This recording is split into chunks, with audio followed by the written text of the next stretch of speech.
I couldn't sleep at night. I used to get up and take showers at like 3 in the morning to try and like reduce the pain a little bit. When he didn't make the team, the coach had sent him a little letter saying that you needed to do more work on your cardiovascular and your skills and just stuff like that. And when cardiovascular, Cam has always been someone who was in shape. I could tell my times were getting slower for speed, so I was a little confused, but I just thought he thought I just didn't run enough over the summer. Cameron Greenwood prided himself on being a strong athlete, excelling at soccer and lacrosse. His skill, however, mysteriously diminished at age 11 in the fall of 2009. Numerous visits to the chiropractor did nothing to ease the sudden pain that Cam began to deal with on a daily basis. An x-ray showed nothing. My dad wanted to take me to a sports therapist to see if there's anything that could be done, and they thought I had a fracture in my growth plate, so they sent me for an MRI, and when they did the MRI, they found the tumor. I mean, no one ever thinks their 12-year-old, 11-year-old's gonna have cancer. It just never even entered the thought process. Ewing sarcoma, a cancerous tumor of the bone, is found primarily in children, but it is very uncommon. Cam was diagnosed with a disease that affects 200 people every year in the United States, less than 1%. Your first thoughts upon hearing it? I thought they were kidding, to be completely honest. I was in shock. I had no idea that was even, possible. I'm 12. I'm not supposed to be having cancer. I don't understand what's going on. Never mind the fact that Cam had the rare Ewing sarcoma. Had the cancer spread a half an inch more, he would have lost his leg, effectively ending his sports career. Well, I had Ewing sarcoma in a third of my pelvis, a little bit of my lung, and in my bone marrow. Was there a moment when you thought he might lose his leg? Oh, yeah, a very long moment. From the first scan that we had, that tumor was a ½ inch from the sacroiliac joint, and if it had grown 1/2 inch, they would have had to take half of his pelvis. If you don't have a pelvis, you have no place to put a leg. I did not realize how close he was to losing his leg until after we were all done, and then Danielle filled me in and said, do you know how close he was to losing his leg if that had gone a little bit farther? So the scenario that we have here could be a lot different if we didn't catch it when we caught it. Cam had surgery to remove the tumor on May 28, 2010. He underwent 14 rounds of chemotherapy through the first 10 months of that year. The incision was made from Cam's groin to his back and then through the leg. A third of his pelvis was removed. Besides a scar that still exists today, another constant remains: Cam's remarkable thirst for sports. At some point, you had to have the thought in your head that you might never play sports again. Nope. I refuse to let that happen. The sports side of it is, I believe, a huge part of what helped him get through this. I think if he wasn't competitive as he was in sports, I don't believe he would be where he is today. Danielle Greenwood is a dental hygienist. Her familiarity with the human anatomy made her aware of the realities of what her son was dealing with. She knew there was no time for coddling. The road to recovery was well underway. You know what you have to do. You have to put that foot down, you have to put weight on it, and you have to walk. You want to get out there and play sports again, do what they tell you to do. So he'd kind of settled down, refocused, and walked, and when he turned around, he looked at me like, wow, it is better. Danielle called me in the house and she said, come in here. That was the first time that Cameron walked from that doorway to here, 2 months to the day. The doctor had given us 2 months to 2 years before he would be able to maybe walk, and he did it in 2 months. The Greenwood family would soon be joined in their journey by thousands of well-wishers and supporters. It was just a group effort where everyone just took Cameron under their wings and said, we're going to help this kid get through this dreadful disease. The amount of people that came by that I didn't even recognize supporting me was incredible.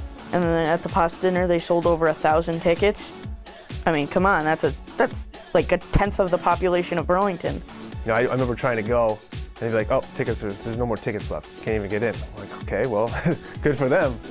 His friends soon responded in their show of support with a special blanket they created in tribute to Cam's Kicking It Together cancer battle cry. The Sacred Heart lacrosse team came to visit in the hospital. The Duke lacrosse team sent Cam a signed helmet following their 2010 national championship campaign. all of them supported me so much. They came up to the hospital many times. It was awesome. Our lacrosse program in town had made up #2 Cam logos. All our kids in town wore them on their helmets. Well, we gave them out to the Sacred Heart and the UMass teams and the U-Heart teams. They all wear them that season on their helmet. Cam, throw me the other. Cam's story has touched so many and given him the right to do cool things and meet cool people. Met Nick Cannon, Miss America. Bruce Willis, Renee Zellweger, We went to Rome for my Make-A-Wish. David Crosby. You know, he hung out with him in his dressing room for a little while. I saw AC Milan play AS Roma, and AC Milan clinched the league title there, which that's pretty freaking awesome to see. And we actually were on Sports Nation with a group of the soccer kids. Alec Baldwin, Whoopi Goldberg, Joanne Woodward. And then when we went to DC, I met the president. But it was an invitation to one man's house that changed Cam's life forever, spawning a new dream in life. I went to Dick Vitale's house this May, and I decided that I wanted to become a sports announcer or analyst, like Mike and Mike, basically. But previously, I wanted to be an architect. He is a very good communicator.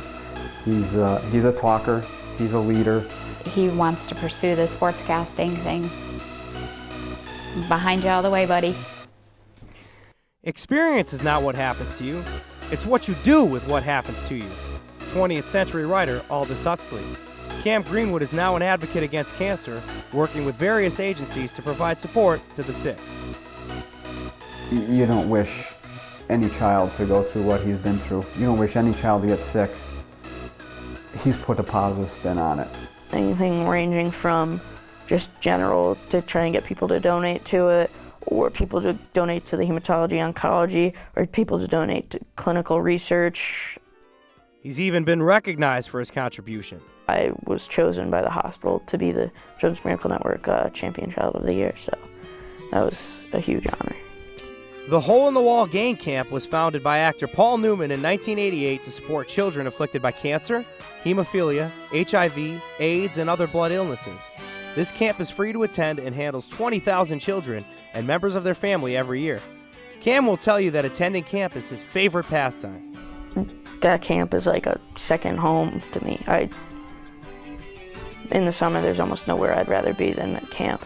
I was thinking, it's a camp. What's so great about a camp? And we went for a family weekend, and it really is an amazing place. You're in with a group of people who, the kids don't even really share their stories with each other. They just know that they've all seen their own personal issues. Cameron attended the Hole in the Wall Gang Camp for the past 3 summers and was one of the campers who performed at our 25th anniversary celebration in New York City on September 30th. Performing on stage with his fellow campers, Cameron shared the spirit and smiles that showed the audience what our founder Paul Newman meant when he referred to the camp experience as a different kind of healing. Ryan Thompson, Hole in the Wall Gang Camp. Seeing him have that ability to just get up there and he doesn't seem nervous, he just tells his story, that's a wow moment for a parent. It's so sad leaving every single year. I just don't want to leave. It has been 3.5 years since Cam Greenwood was deemed cancer-free. The reality is that the removal of the tumor left a large mark. Cam's right hip joint rose into his body enough that it made his right leg essentially shorter than the left. That makes it harder to run because it makes your gait awkward. It slowed me down quite a bit. I still play through it. Both sports were going to be very tough for him to try to get back and play. They took a third of his pelvis out of him. The road to recovery started with a 5K. I just was walking, and I wasn't in that much pain when I was walking, but for the next couple of days, I was pretty sore.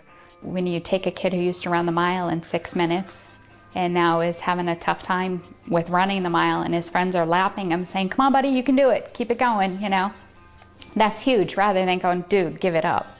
If I can do this 5K, what else can I do?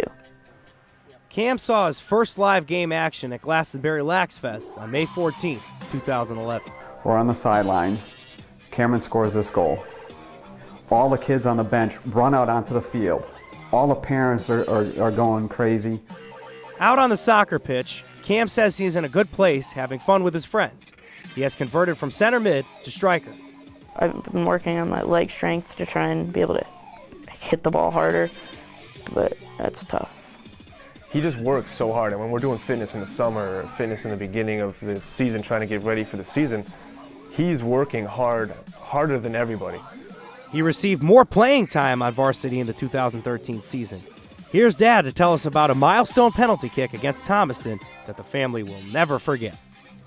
And then when he ever hit the upright, the crossbar, and then it come back out, and then another child scored. I said he just picked up his first varsity assist. It was just awesome just to see him out there, and then to see him actually get a point in a varsity game. Lewis Mills would capture the Berkshire League title, but their season would end in a 1-0 loss against Ellington in the Class M state tournament. It was unfortunate how our state run ended, but I couldn't ask for a better season with these guys. Next up, spring sports season in the CIAC. That means it's time for lacrosse, where Cam Greenwood now plays in goal. I've become much better. When I first started, wasn't very good. Because he's missing the third of his pelvis, it took him a little bit to get his throw down, because it's a different motion that he needs for a throwing motion as opposed to a save motion. But he's coming. He's getting it. I've had second doubts on it sometimes because you get abused playing goalie. I know he'll come and work hard every day, but I hope he can instill some of his hard work and stuff on the younger kids, which is what helps keep the program going. And it's his competitive spirit that they thrive off of sometimes. Don't ever tell this kid that sports don't matter. His drive to become a two-sport athlete helped him overcome what is becoming the #1 killer in America, cancer.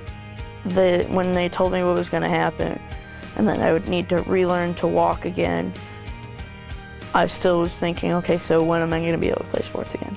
The sports side of it is, I believe, a huge part of what helped him get through this. I think if he wasn't competitive as he was in sports, I don't believe he would be where he is today. How do you want your legacy to play out over the next few years and as you become a grown-up? I have no idea. I'm not thinking that far ahead.